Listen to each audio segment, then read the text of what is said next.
Levanto um aleluia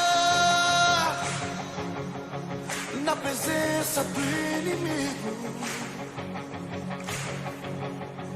Levanto um aleluia mais alto que os ruídos. Levanto um aleluia. Canções são armas para mim. Levanto um aleluia. O céu vem guerrear por mim. Na tempestade eu vou cantar alto e mais alto, o meu louvor rugirá. Das cinzas a fé se levantará. A morte é vencida, o rei vivo está.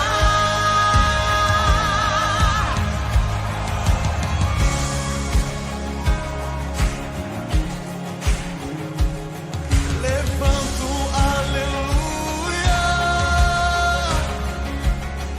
com tudo o que há em mim. Levanto um aleluia e vejo a escuridão fugir. Levanto um aleluia mesmo quando não posso entender. Levanto um aleluia. O medo não tem mais poder. Na tempestade eu vou cantar alto e mais alto, o meu louvor rugirá. Das cinzas a fé se levantará. A morte é vencida, o rei vivo está.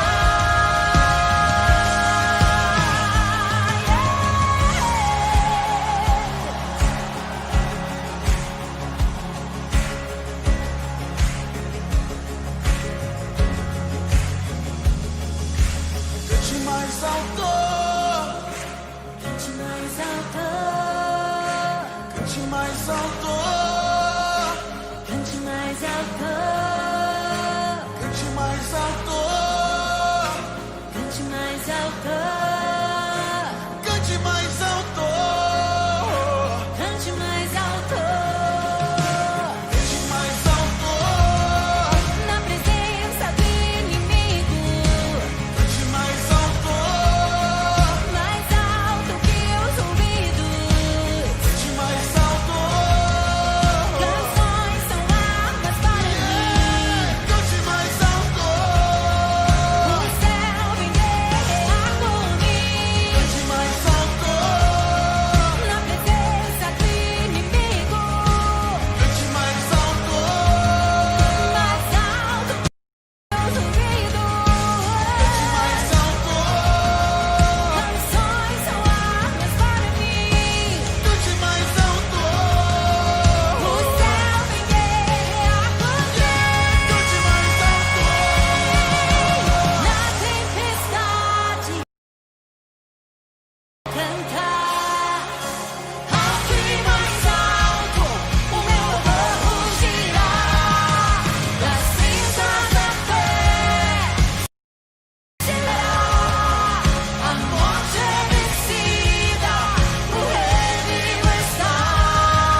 Bem-vindo à Escola Bíblica Dominical.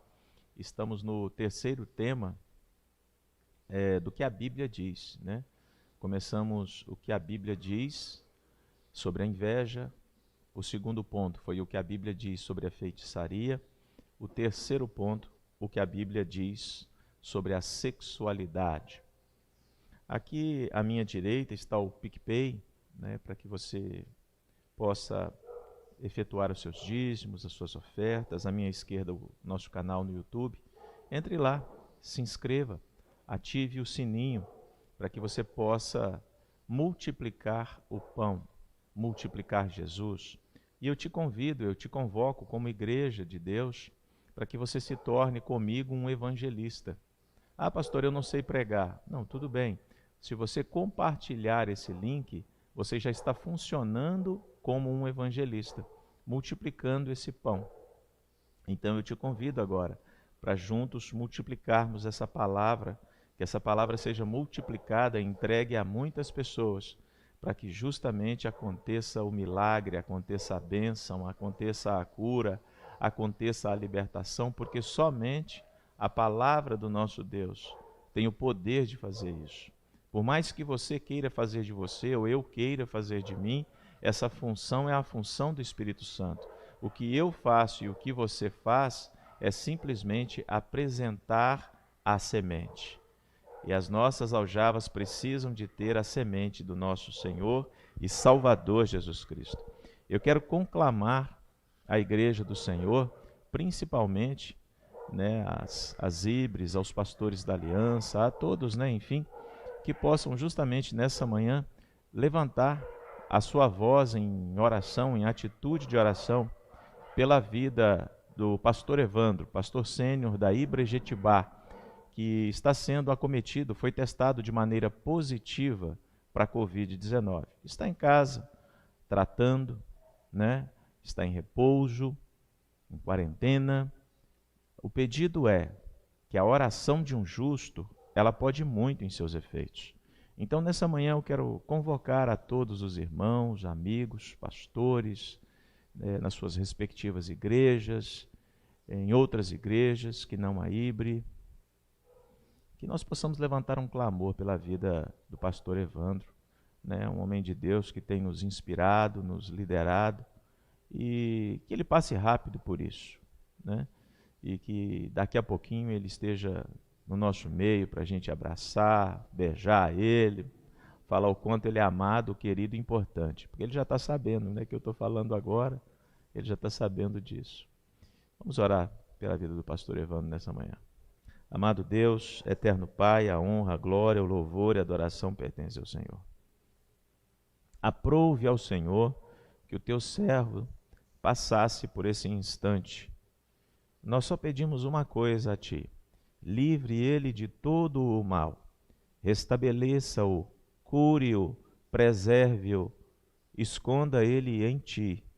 Ele é extremamente importante para a vida do aprisco, para a vida das igrejas, para a vida dos amigos e irmãos. Deus, manifesta-te, manifesta o Teu poder e a Tua glória sobre a vida do pastor Evandro, gerando a cura necessária, a cura que ele precisa, e a cura que todos nós precisamos é o Senhor. A saúde que precisamos é o Senhor. A libertação que precisamos é o Senhor. Venha sobre a vida do pastor Evandro mais uma vez e renove todas as tuas promessas, tudo aquilo que está determinado pelo Senhor para acontecer sobre a vida dele. Em nome de Jesus, que aconteça. Para a honra e glória do Senhor, assim oramos. Amém. Nesta manhã vamos falar sobre sexualidade, um tema muito pertinente para os nossos dias, visto que a sexualidade, ela tomou conta, né? Ela toma conta de todas as coisas.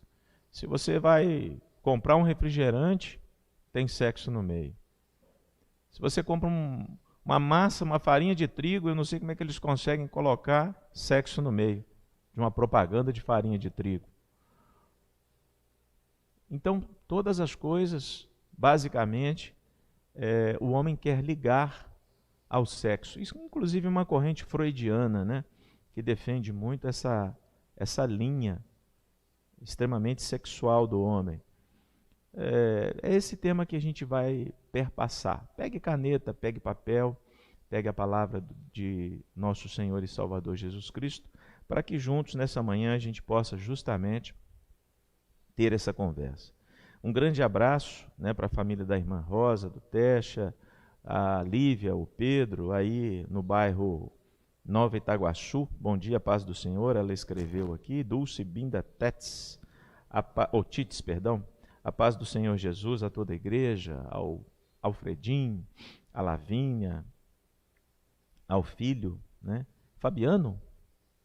Como é que é o nome dele? Juliano. Grande abraço ao Juliano, né?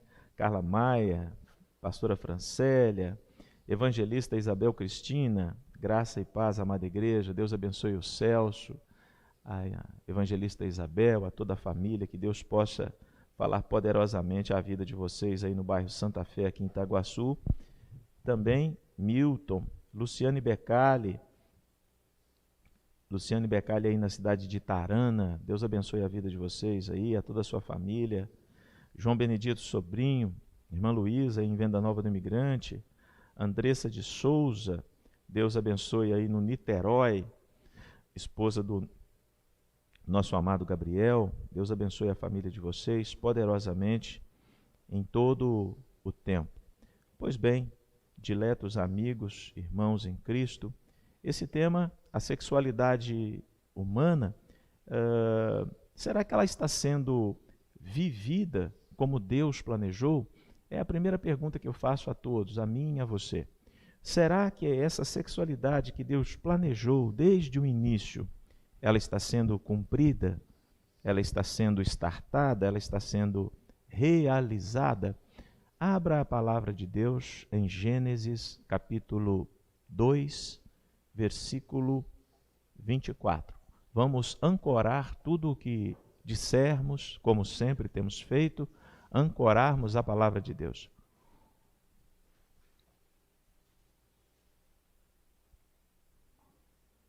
Gênesis 2, 24. Vai aparecer aí para você no rodapé da transmissão aí os textos. Gênesis 2, 24 diz assim: portanto, deixará o homem a seu pai e a sua mãe, e apegar-se-á a sua mulher, e serão ambos uma só carne. Esse texto é bastante conclusivo e não deixa nenhuma margem de dúvida a ordem que Deus deu acerca do homem e acerca da mulher. E existe uma ordem aí. E qual é a ordem? O homem vai deixar. Deixar para quê? Ele deixa para se unir. Se unir a quem? A uma mulher. Ou seja, aquilo que Deus disse, ele não disse. O homem vai deixar o seu pai e a sua mãe para se unir a outro homem. Não, não é isso que está escrito. Está dizendo que ele vai deixar para se unir a uma mulher, para que sejam só uma só carne. Então não existe uma só carne, homem com homem. Não existe uma só carne, mulher com mulher. Não fique com raiva de mim. Eu estou aqui na Bíblia. Então, se tem cristão que aprova união homoafetiva, ele está fora dos princípios de Deus. Eu não estou dizendo com isso que você tem que odiar as pessoas. Não é isso, né? Cada um vai dar conta dos seus atos. Cada pessoa dará conta dos seus atos. O que eu estou dizendo a você que você tem que amar as pessoas, indistintamente. Se é um homossexual, se é um ladrão, se é um assassino. A gente ama as pessoas, não aquilo que elas praticam. Eu tenho conhecidos homossexuais, dos quais eu converso, dos quais eu lido. Eu não tenho problema com isso. Não. Eu, quando exercia a função na secularidade, eu contratava homossexuais. Sim. Sem problema algum. Porque ali ele estava dando o seu serviço. Eu não aprovava as atitudes desta pessoa com relação à sua vida pessoal, né? Então, precisamos de amar as pessoas. Deus, Ele é um Deus que recebe todos. Mas a partir do momento que você é acolhido por Deus e deseja estar com Deus, você precisa de se submeter a Deus. Porque a palavra do nosso Deus, o que acontece com essa palavra? Essa palavra, ela recebe a todos. Porém, para ter os benefícios, todos os benefícios que Deus tem reservado a esta palavra, há uma necessidade. Qual a necessidade? De se submeter a ela. Não tem como, né, uma pessoa sendo homossexual herdar o céu praticando atos de homossexualidade. Não tem como uma pessoa que roubava continuar roubando e se dizendo crente. Não tem como uma pessoa que mentia continuar mentindo e se dizendo crente no Senhor. Não fecha. Então a Bíblia, ela abraça a todos. Mas na hora de qualificar estas pessoas aos benefícios da terra e do céu, ela é exclusiva. Ela exclui.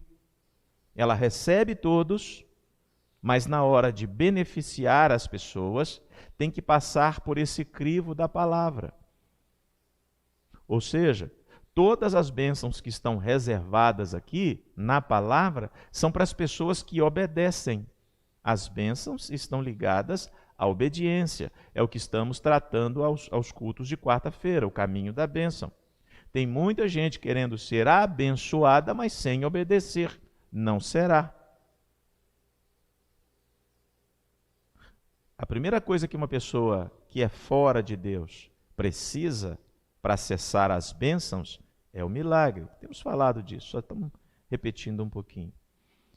Pessoas para se libertar de cativeiros sexuais, de uma vida promíscua, da imoralidade sexual, ele não precisa de uma bênção.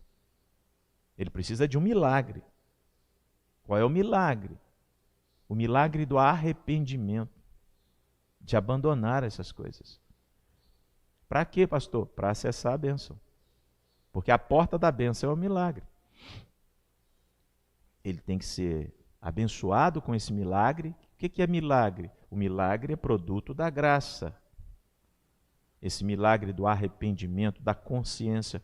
Por que um homem completamente largado no pecado, todo elameado, quando eu digo homem na secularidade, homem, mulher, criança, uma pessoa toda elameada no pecado, todo sujo do pecado. Como é que o milagre chega na vida dessa pessoa? Através dessa palavra que eu estou falando aqui agora. Através da palavra que um cristão diz a ela agora. Essa palavra que você joga à vida dessa pessoa, essa semente que você joga, pode estartar dentro dela um milagre. Qual é o milagre? É um espelho dentro dela, que ela vai se ver e falar, eu não quero isso para a minha vida. Isso é um milagre. Isso é um sinal. E através desse milagre, a pessoa pode se alinhar à vontade de Deus. E aí ela starta um caminho de bênção. Tem muita gente, muitas igrejas falando, venha para ser abençoado. Não, você só é abençoado se você aceitou a Jesus como seu único e suficiente Salvador e se mantém num caminho de bênção. Aí você é abençoado. Porque é muito fácil cantar, né? Por onde eu for, a tua bênção me seguirá. Será que é assim? Será que é assim? Porque o caminho da bênção, ela exige submissão, exige atenção, exige busca, exige procura. Esse é o caminho da bênção. Muitas pessoas que de repente recebem milagre, necessariamente não são abençoadas e não vão ao céu.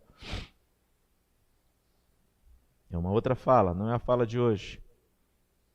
Mas esse texto que acabamos de ler de Gênesis 2, 24, diz que o homem vai deixar para se unir. Deixar de que maneira? Emocionalmente e fisicamente. Ele vai precisar de deixar de funcionar como filho e começar a funcionar como marido, como esposo. A mulher como esposa. É evidente que eu não estou falando aqui que as pessoas vão abandonar os seus pais, deixar ao relento, à míngua. Não é isso. Eu estou dizendo que vai precisar de deixar emocionalmente, fisicamente. Quantos lares que muitas vezes não gera essa ruptura e há separação, porque ainda estão ligados emocionalmente às suas casas, ao pai, à mãe. E existe essa ruptura. Aí não conseguem efetivamente perpetuar o casamento que eles entraram, porque ainda são dependentes. Porque se há uma rusga, se há alguma situação no casamento que a pessoa não suporta ou gera uma confusão, um transtorno, a quem que ele busca? No pai e na mãe. Ele vai para o pai e a mãe, ela vai para o pai e a mãe, voltam para suas casas, porque é confortável. Lá o papai passa a mão, a mamãe passa a mão. Né? E aí quem é ruim na história? A mulher dele é ruim. E aí quem é ruim na história? O marido é ruim. Conhecemos lares assim, que funcionam assim. E aí tem pessoas que se casam, e aí quando vai passear, fala assim, não, aqui eu quero ir lá na minha casa. Que casa? Você casou, você não tem mais casa. A sua casa é a casa do seu marido. Ou o marido fala para a mulher, eu tenho que ir lá na minha casa, na casa da minha família. Que família? A sua família agora é a sua esposa. Isso é palavra de Deus para você.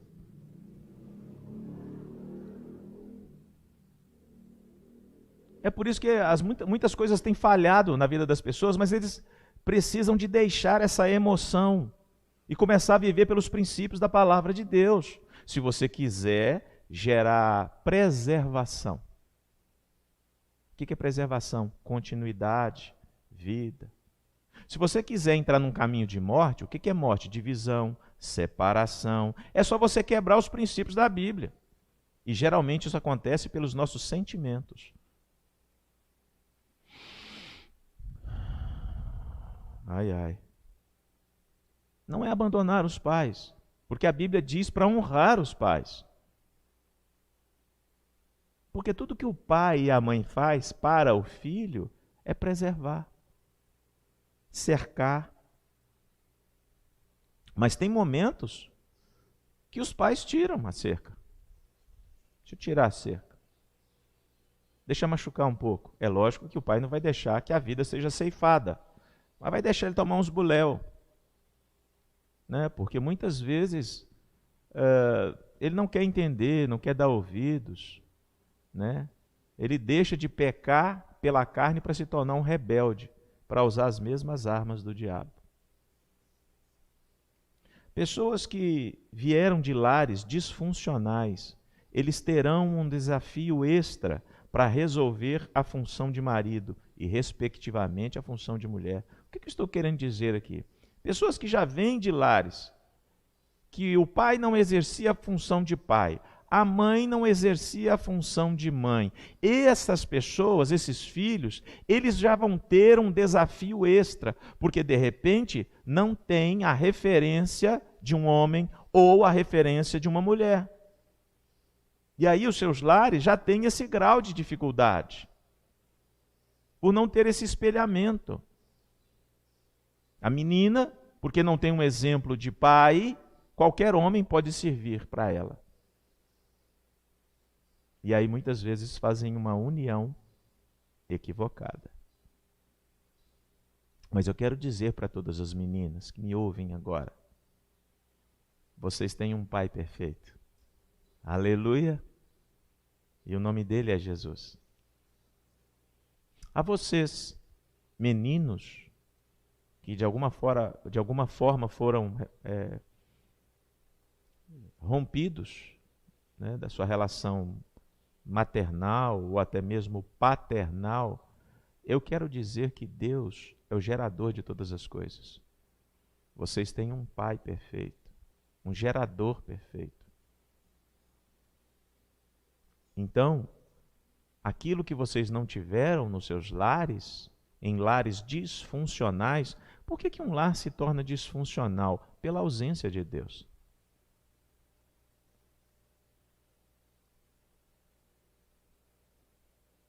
Pode ser uma mulher que não conhecia ao Senhor, fez algumas coisas equivocadas na vida. Pode ser um homem que fez algumas coisas equivocadas na vida. Mas a partir do momento que se encontra com o Senhor, nada te impede de que o seu lar seja construído sobre a rocha. E que tenha um parâmetro. E que tenha uma fundação firme e segura, que é Jesus. Só se reverte este quadro, né, de famílias disfuncionais, né, porque tudo isso causa uma sexualidade equivocada. Estamos no tema, tá? Estamos no tema. Só se reverte esse quadro quando Jesus entra dentro desta casa. Os papéis claros de pai, de mãe, são cruciais na vida sexual dos filhos. Deus determina em sua palavra as funções do pai, da mãe, do filho. Todas as coisas já estão determinadas e Deus as deixou para que eu e você aprendamos com Ele. Porque Ele mesmo diz na palavra dele o seguinte: aprendam de mim. Qual o problema das pessoas? Estão aprendendo em muitos lugares. Estão aprendendo de coach. Ah, pastor, o senhor é contra coach? Coach fala para a alma. Deus fala para o corpo, para a alma e para o espírito. Aí você decide. Isso aí é problema seu. Pais disfuncionais formam lares disfuncionais. A parte do deixar, ela implica nisso tudo. Quando você deixa todas essas coisas que aqui eu disse. Deixa. Mas também tem a parte do unir, que o versículo de Gênesis 2:24 diz. A parte do unir, no hebraico, significa cimentar. Unir é cimentar. Tornar-se como pedra, indissolúvel, inseparável até a morte. Então, como é que é o negócio? Deixar e se unir. Cimentar, tornar pedra. Então note bem que o versículo, agora ele passou a ter uma outra conotação para quando você lê-lo. Eu preciso de deixar para me unir. Eu preciso de deixar emocionalmente, fisicamente e cimentar. Cercar, tornar seguro, cimentado. Só em Jesus isso é possível. Casamentos só são cimentados se tiverem Jesus. Se não tiver Jesus, não é cimentado. Desculpa, se eu estou frustrando alguns. Casamentos que foram realizados sem a presença de um altar evangélico, na presença do Senhor, correm risco. Porque pode parecer até bonito, mas uma hora pode ruir. Sabe por quê, querido? É porque a Bíblia sim está falando. Porque ela diz que um cordão de 3 dobras. Qual é o altar que as pessoas têm casado? Em que altar? Dedicado a que Deus? Porque tem vários deuses aí, mas só existe um verdadeiro. Uma hora pode parecer até bonito, mas vai ruir. Unir é cimentar. Quem deixa e se une nos moldes de Deus, podem ter uma vida sexual plena. O pecado faz com que vejamos a sexualidade de maneira diferente de Deus. Escute isso. Como assim, pastor? Vamos ver uma cena dentro da palavra de Deus, naturalmente. Antes do pecado, a cena era a seguinte. Antes que o pecado acontecesse, como é que era a sexualidade? Gênesis 2:25. Abra sua Bíblia, no seu celular, aonde você tem aí. Vai ser projetado também na tela aí da sua TV, do seu celular, do seu tablet, em Gênesis 2:25. E está escrito assim: e ambos estavam nus. Ambos quem? Adão, Eva. Eles estavam como? Nus. O homem e a sua mulher. E não se envergonhavam. Estava tudo bem. Os dois nus, tranquilos. Agora vamos ver uma cena depois do pecado. A cena depois do pecado está em Gênesis 3:7. E está escrito assim: então foram abertos os olhos de ambos e conheceram que estavam nus. E coseram folhas de figueira e fizeram para si aventais. Ficaram com vergonha, envergonhados. O homem do pecado não vê a sexualidade como Deus a vê. Porque a sexualidade com Deus está tudo tranquilo. Mas quando entra o pecado, é uma outra visão da sexualidade. Existe uma banalização do sexo. Então são duas visões. Um homem com pecado, ele não vê o sexo como Deus vê. Por exemplo, uma pessoa, por exemplo, que chega a um gabinete pastoral, né? Uma mulher que chega a um gabinete pastoral e diga a esse pastor, né? Pastor, eu cometi um adultério, tal, traí, tal. Aí o pastor diz assim para ela: olha, você não serve mais para estar aqui não. Você tem que abandonar essa igreja, deixar esse rebanho, porque você sujou o nome da igreja, sujou o nome de Jesus, você não pode ficar mais com a gente não.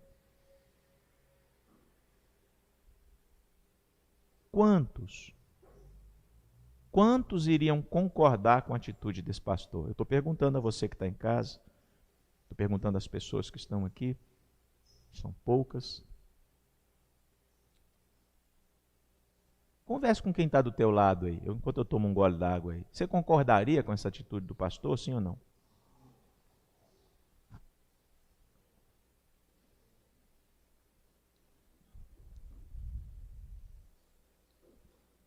Não, o pastor vai botar essa mulher para fora.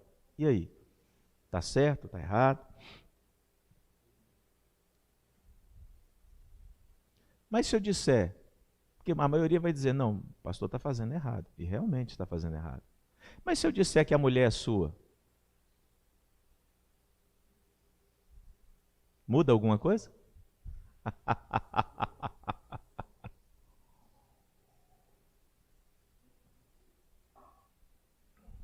Muda alguma coisa? Vamos inverter, porque pode ser um homem. Troca. Você, mulher. E aí? Porque é muito fácil culpar ao pastor. Mas e você? Pode ser o homem também. Eu culpo o pastor. Mas... ai. Não existe, querido, que me assiste, querido que está cultuando, né? Porque quando eu falo assiste e culto, a gente já sabe que tem diferença, né? Vamos deixar de assistir para cultuar, sempre. Não existe neutralidade na educação de crianças. Não existe nenhuma neutralidade na vida. A vida não é neutra. Deus nos colocou nessa vida não para sermos neutros. Porque quem pensa que é neutro já definiu um lado. Já está definido. Não existe neutralidade em opinião, em expressão. Não existe. Isso é um pensamento equivocado de uma doutrina homossexual. Não existe neutralidade na educação das crianças. Um pai, quando ensina algo, nunca é neutro. Porque a corrente homossexual tenta quebrar a conduta da moralidade.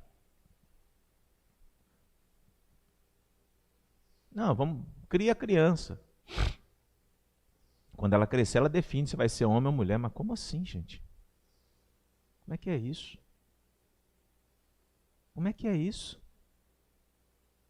Nós acabamos de ler o texto. Deixará o homem, pai e mãe. Agora as pessoas esquecem de uma coisa. A mente é algo tão espetacular, a mente do homem é tão espetacular, que se na mente ele definir que é mulher, ele é mulher. Se uma mulher definir na mente dela que ela é homem, ela é homem. É a mente. É a mente. Existe uma guerra pelo controle da mente. Porque a palavra que eu estou pregando aqui não é para mexer nas suas emoções, é para mexer na sua mente. João Batista, quando diz ali, estava batizando, ele fala o quê? Raça de víboras, arrependei-vos e produzi frutos de valor. Quer dizer, mudem a mente de vocês, para que através da mudança da mente, aquilo que vocês gera, o fruto, tenha valor. Porque não é a ação daquelas pessoas farisaicas ali, legalistas, serem batizadas, que tornariam eles aptos ao reino. Não. Isso é uma mudança interna.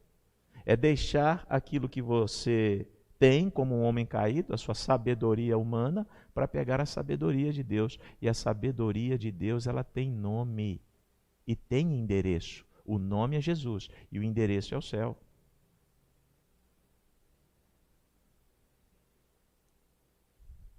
Mas essas coisas, né, essa quebra dessa conduta da moralidade, isso tudo é consequência do pecado. Lá no conservadorismo do século XVIII, XIX, como é que era a iniciação sexual da vida masculina?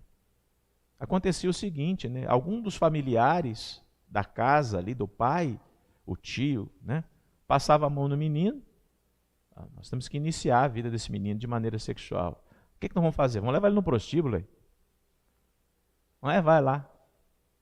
Né? Zona de baixo meretrício. E aí levava-se o rapazote, né? E deixava o rapazote lá na mão das serviçais do sexo, das prostitutas, e ali ele tinha a sua iniciação sexual. Mas não é isso que a Bíblia diz acerca de uma vida sexual. Não é isso que está escrito. Porque a Bíblia diz que ele vai deixar o pai, a mãe, vai cimentar-se com essa mulher em Cristo para iniciar a sua vida afetiva. Mas no século XVIII e XIX, o conservadorismo pregava isso, dessa maneira, para se iniciar assim. Com o advento, né, da liberdade sexual, lá nos idos de 60, 70, com a ausência da paternidade, porque a paternidade criou os órfãos de guerra nos Estados Unidos, influenciou toda uma geração, porque a partir do momento que esses órfãos de guerra ficaram sem paternidade, muitas viúvas, muitos filhos, órfãos, se iniciou o processo de Woodstock, os grandes festivais onde era paz e amor. Qual era o amor? O sexo promíscuo, a promiscuidade. E a paz se encontrava nas drogas. Então a paz era as drogas e o amor era o sexo ilícito. Nos anos 70. Isso influenciou quem? O mundo todo. Por causa das guerras. Que faziam o que com os homens? Matava os homens. Se desfazia o lar. E muitos lares não eram embasados em Jesus. E aí aconteceu essa coisa toda da liberação sexual da perversidade. E aí entrou uma corrente feminista que queria os mesmos direitos dos homens. Quais eram os direitos dos homens mundanos? De ir para os prostíbulos. E as mulheres queriam fazer igual. Aquilo que estava ruim piorou. Porque os homens estavam fazendo certo ou errado? Errado. E as mulheres queriam fazer o quê? Errado também. Porque faltou a direção do homem. As chaves estão nos homens. Não, nós queremos direitos iguais. E aí nasce essa corrente. Por falta da liderança paterna, a morte de muitos soldados, de muitos pais de família, de muitos homens, causou isso tudo. Mas que direito de fazer?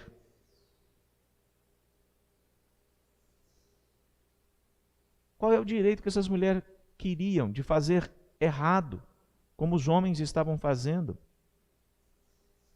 A visão do mundo não é a visão da igreja.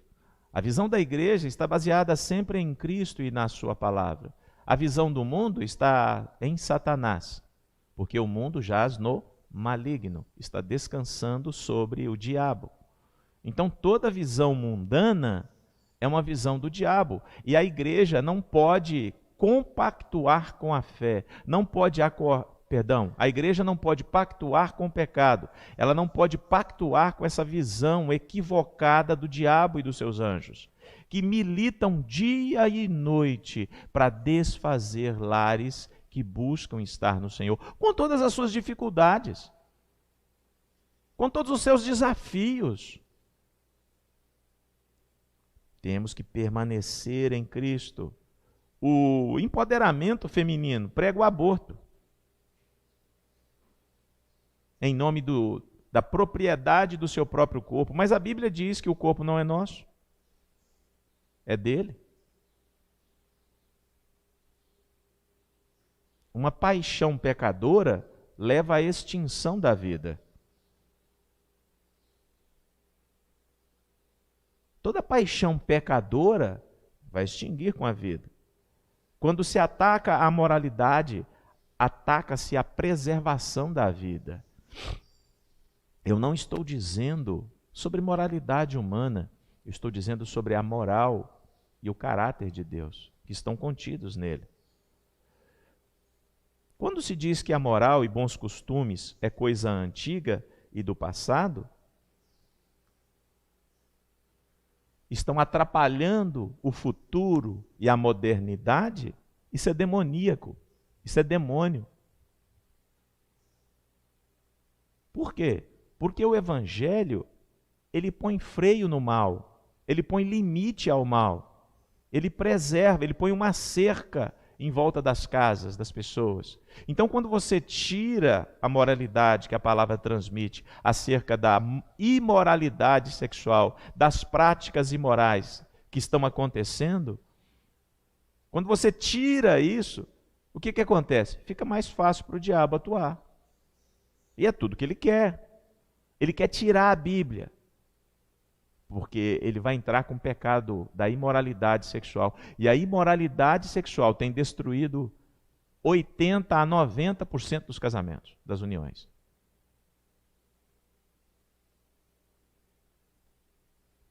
Isso é demoníaco. Mas essa corrente, essa corrente imoral de pecado da imoralidade sexual, desse demônio da imoralidade sexual, ele quer desqualificar, dizendo que imoral é a fome, é a violência. Esse discurso é bonito, né? É a fome. Isso é que é imoral, não a minha forma de amar. Qual é o amor do assassino? Porque amor é decisão. Qual é o amor do assassino? Qual é o amor do pedófilo? Qual é o amor do adúltero? Qual é o amor do mentiroso? Não, mas toda forma de amar é válida. Não. Engano. Isso é engano. Há caminho que ao homem parece direito. Mas esse caminho é direito a quem? Ao homem do pecado, que não tem a visão de Deus sobre o sexo e sobre a sexualidade. Mistura as coisas. Isso é o que Paulo vai dizer, que é a cauterização da consciência, da mente. A mente já foi queimada pelo pecado, tostada pelo pecado. As igrejas que não se mantêm na Bíblia caem na magia e no legalismo. Legalistas, alguns, porque simplesmente não acolhem essas pessoas que passam por isso e condenam essas pessoas ao inferno ainda em vida. Não dão a chance delas conhecerem a Cristo, de pertencer a uma igreja, a uma família. E outros que entram na corrente da magia. Não, vem que nós vamos orar aqui que tudo vai acabar, que tudo vai desfazer. Isso é culpa do capeta. E realmente, ele usa essas coisas. Mas não foi o capeta que fez você fazer isso. Foi você que fez. Porque Deus não gosta de covardes. Covardes não têm participação com ele. Isso é uma questão de arrependimento, de reconhecimento. Tem muitas pessoas que se arrependem, mas eles não reconhecem. Como é que é o arrependimento sem reconhecimento? O arrependimento sem reconhecimento, ele sempre dá uma desculpa. Como assim, pastor? Não, mas aconteceu isso por causa disso. Eu roubei na greve da polícia que aconteceu porque estava todo mundo roubando. Aí eu roubei também. Não, não é assim. Você roubou porque você quis. Se você não quisesse, você não roubaria. Todo mundo roubou? Não. Passou alguém na frente lá e falou, não, não vou fazer isso? Sim. Passou outro, não, eu estou roubando, estão roubando, eu vou roubar também. Porque a prática hoje do adultério, no mundo, é normal. Existem festas regadas a orgias. Mudou alguma coisa do passado? Não. Tinha o templo de Diana, com 1000 sacerdotisas, 1000 prostitutas. E era uma coisa comum. E lá eles adoravam aos deuses gregos, né? Em orgias. E isso no mundo é normal, é corriqueiro isso. Mas a igreja não é lugar dessas coisas. A igreja é lugar de santidade, de preservação e de cumprimento da palavra. Porque a igreja tem o seu caminho, a sua lei, a sua forma de agir. Já está toda definida pelo Senhor. O mundo tem a sua mania de agir e já está definida pelo diabo. E tudo isso já está condenado. A verdade é uma só. A verdadeira paixão é morrer por outro e não matar o outro.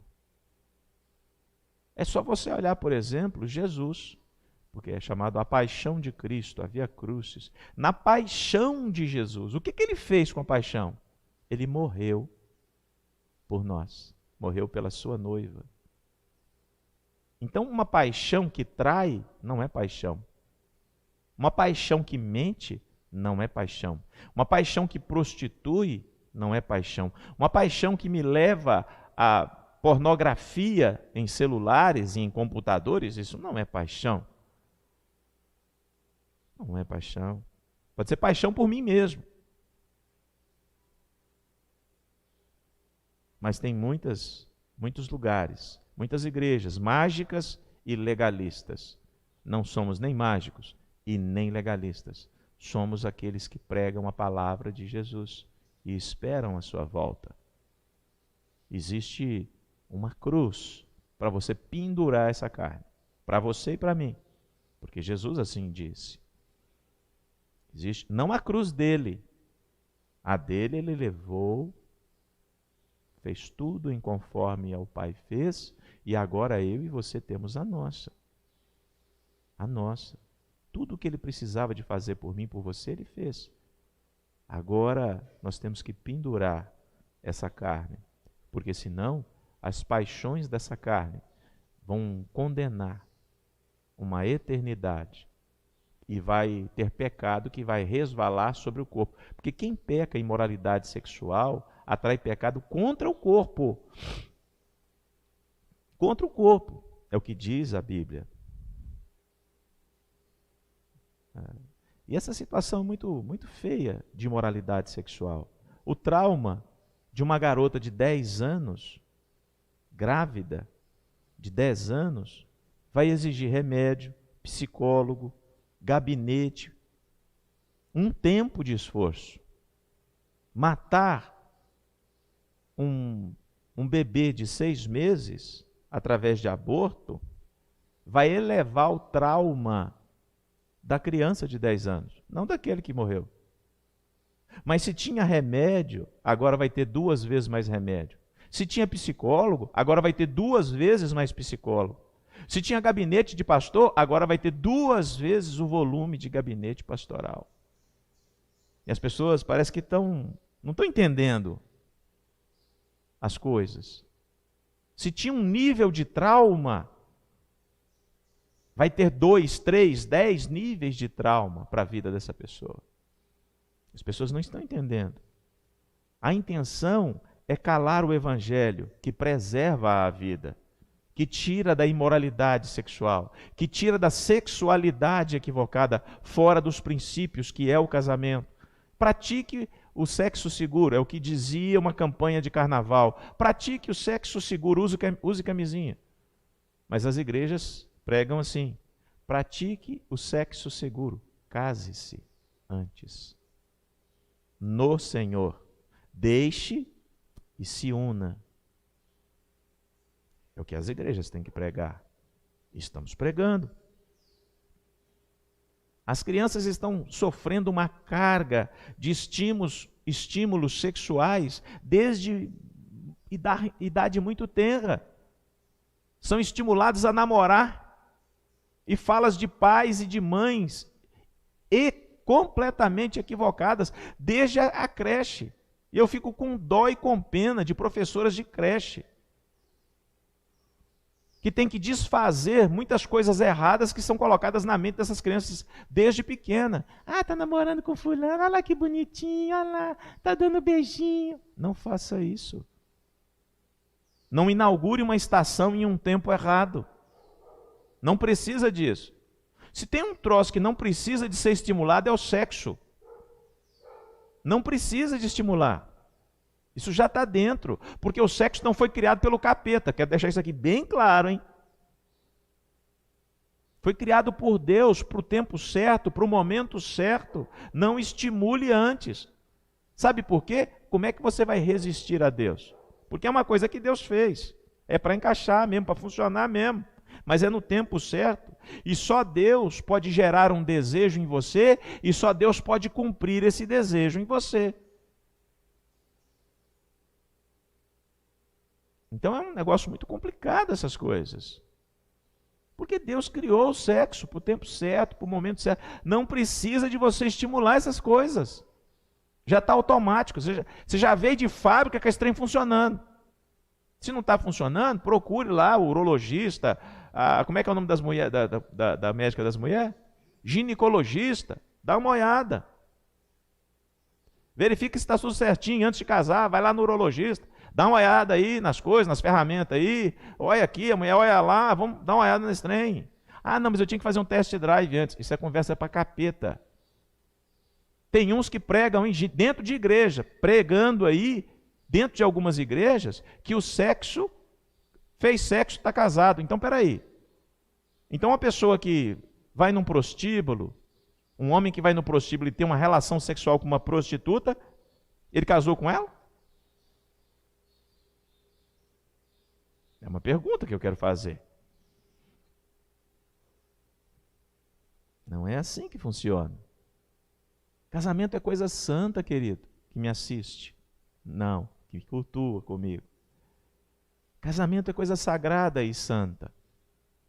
Mas o diabo quer banalizar o casamento, trazendo o sexo como simplesmente algo só de prazer. Mas não é, não. É reprodução.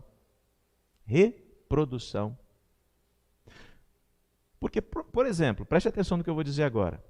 Se um homem vive uma vida santa em Deus, uma mulher vive uma vida santa em Deus, eles têm filhos. Como serão os filhos deles? Santos em Deus. Santos em Deus. É evidente que vão pecar. Mas a palavra de Deus que foi enxertada na vida deles nunca mais vai sair. Eles poderão errar? Poderão. Poderão fazer escolhas erradas ao longo da vida? Sim. Mas se eles conheceram verdadeiramente ao Senhor, dificilmente vão abandonar. Então, o lar, existe uma possibilidade dentro dos lares que são firmados em Deus, daquilo que sair desse homem e dessa mulher, multiplicar Deus. Você está multiplicando Deus. Como assim? As pessoas que nascem dentro da sua casa, eles vão continuar adorando Deus, porque adorar a Deus é multiplicar. Você está multiplicando. Se tem um filho, esse filho se tornará um adorador, aquele que multiplica a Deus. E quanto mais filhos, mais multiplicadores.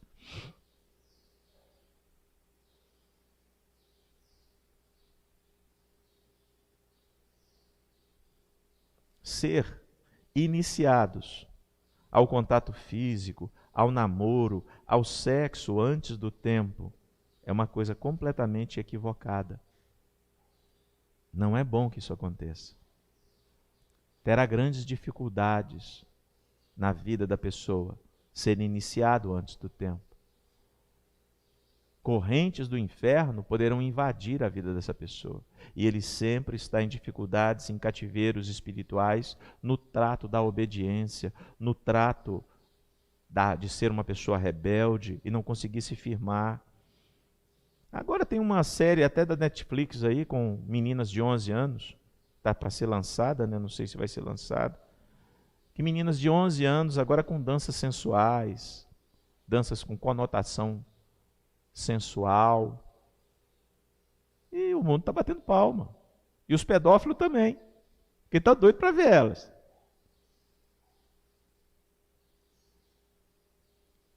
Ei, a igreja sempre olha a próxima geração. Sempre a próxima geração. O diabo também está olhando a próxima geração. E ele está atrás dos meninos, está atrás das meninas, do ventre dessas meninas. Para quê? Para gerar para não pisar na cabeça dele, mas para se aliar a ele. Mas você, menina que me assiste, aqui, o seu ventre é santo. É para guardar no casamento, para guardar um homem que vai te amar, como você precisa ser amada. Para que do seu ventre nasça verdadeiramente homens e mulheres de Deus que vão pisar a cabeça do diabo, pisar o sistema do pecado. E isso é só em Jesus. Se aconteceu com você, né, já praticou ato sexual fora do tempo, eu quero te dizer que Jesus pode purificar sua mente agora. Eu quero dizer que Ele pode te perdoar, te limpar dos seus pecados de impureza sexual. Você é adúltero, você que se prostitui, você que é um fornicador, eu quero te dizer o seguinte, que Jesus Cristo pode limpar sua mente, te tirar de toda impureza sexual, para que você possa se tornar puro, para que você possa se casar num leito sem mácula, para que você não contraia maldição sobre a sua vida, maldição sobre os seus filhos. É para isso que eu estou falando. Não é para te acusar, não. É para te dizer que existe um Deus que te ama, que perdoa os seus pecados e que quer quebrar um ciclo de maldição sobre a sua vida. A igreja sempre está olhando a próxima geração. A falta de compaixão para resgatar e a falta de confronto para transformar tem sido uma marca de alguns arraiais cristãos. Porque como é que eu vou resgatar alguém que eu não tenho compaixão? É impossível.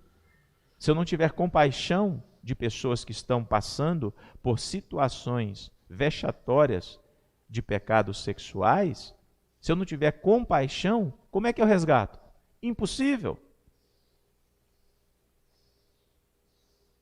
Mas a falta de confronto para transformar, como é que essa pessoa vai deixar as suas velhas práticas?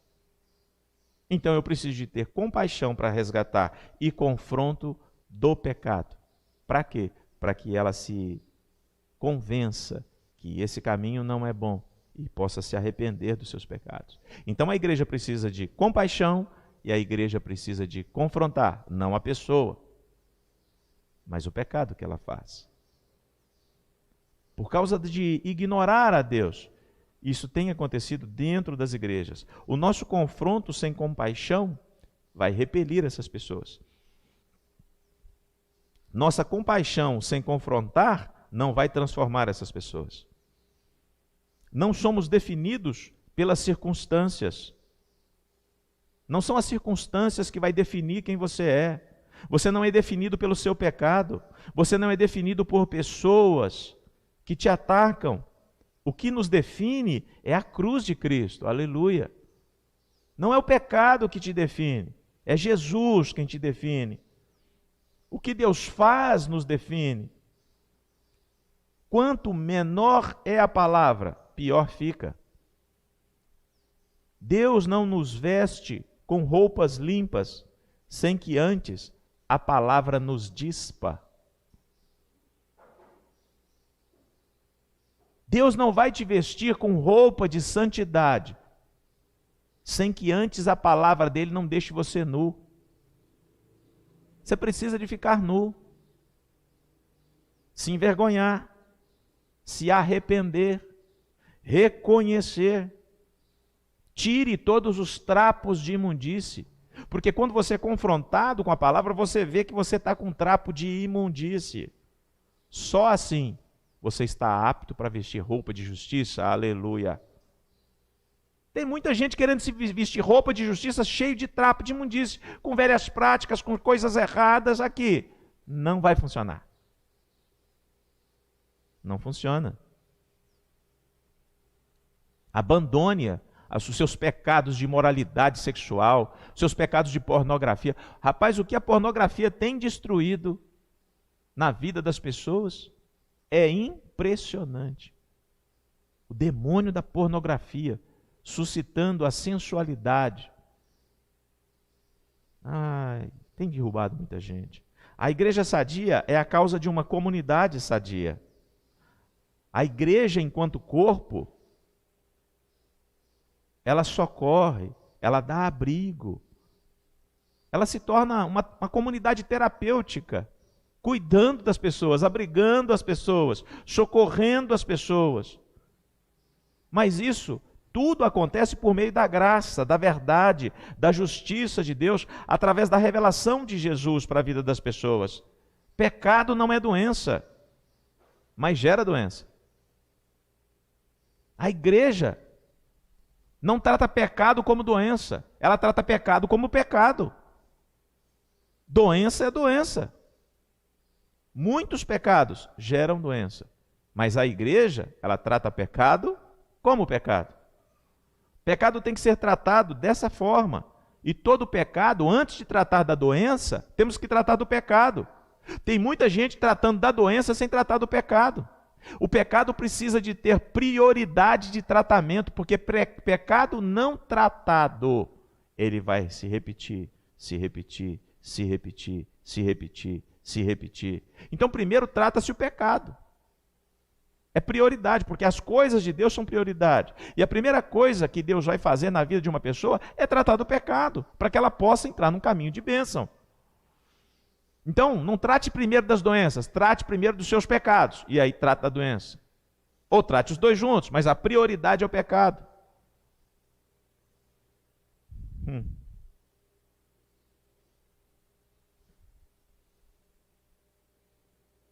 Como eu devo ser lembrado por Deus? Como você deve ser lembrado por Deus?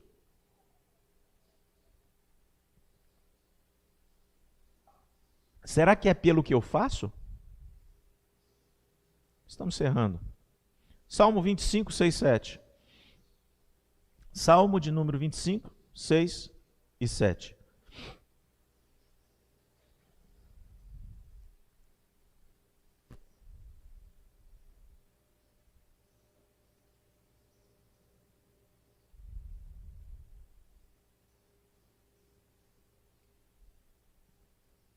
Diz assim a palavra do nosso Deus: lembra-te, Senhor, das tuas misericórdias e das tuas benignidades, porque são desde a eternidade.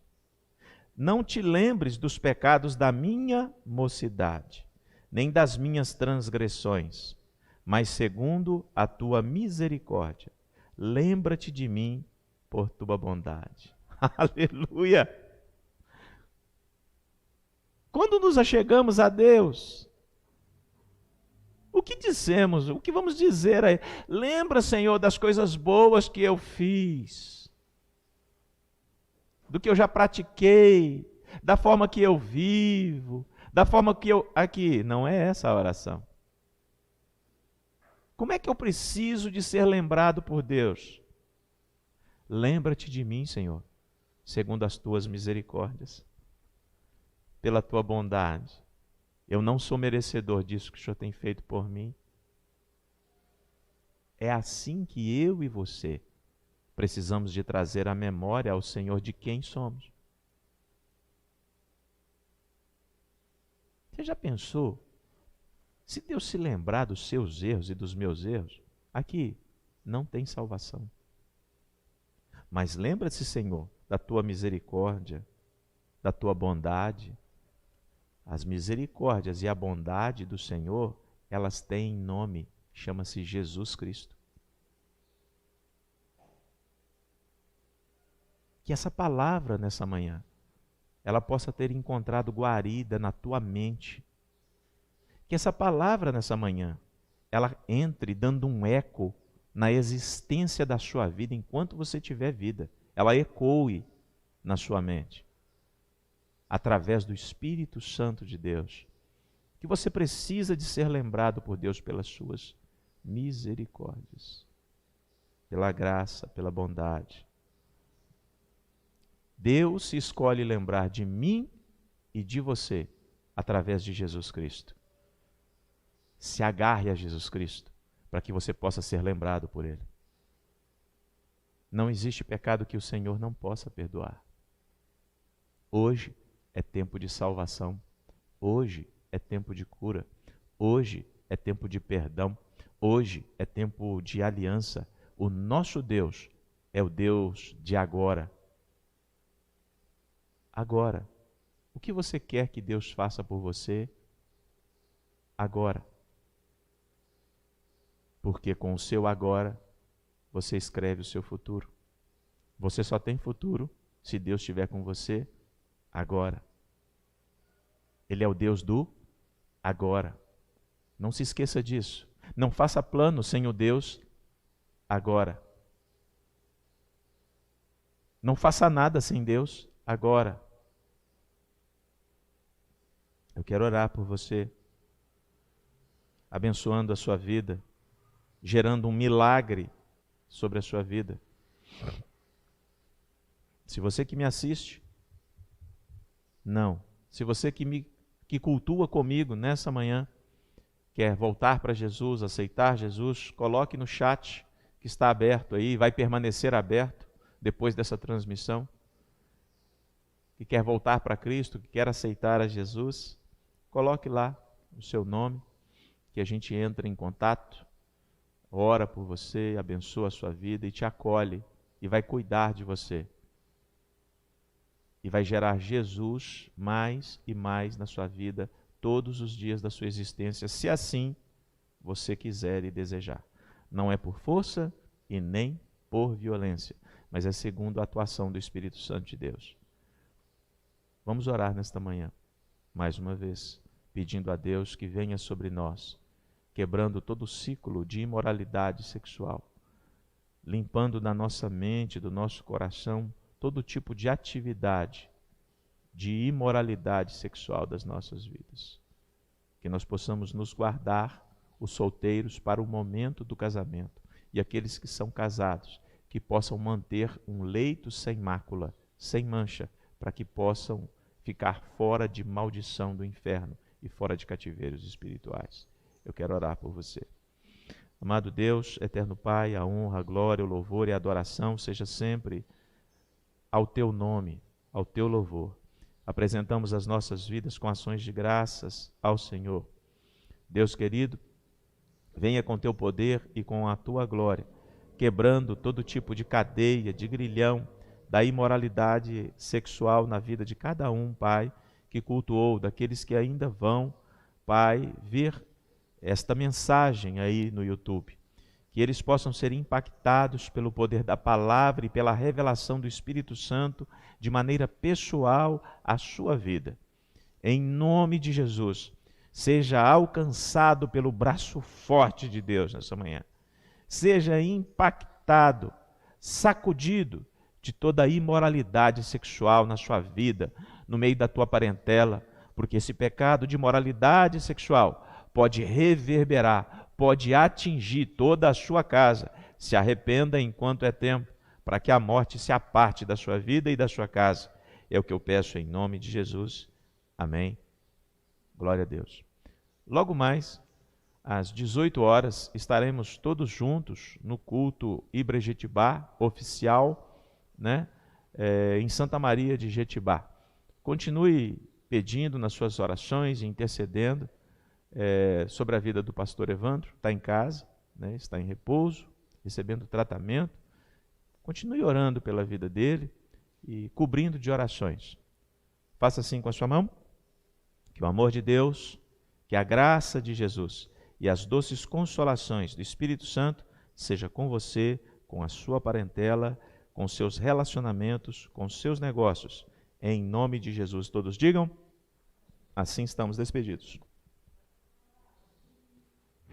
Somos igreja, não somos só templo. Somos livres e estamos em toda parte. Livres para honrar, amar e obedecer. Da criança ao idoso, instruir, discipular e jamais abrir mão do que Cristo nos ensinou. Somos família, unidos em uma só canção, lutando pela missão de transformar vidas pela palavra de Jesus e ser morada para o Espírito Santo. Ibra Jetibá, Casa de Deus, nossa família. Visite-nos.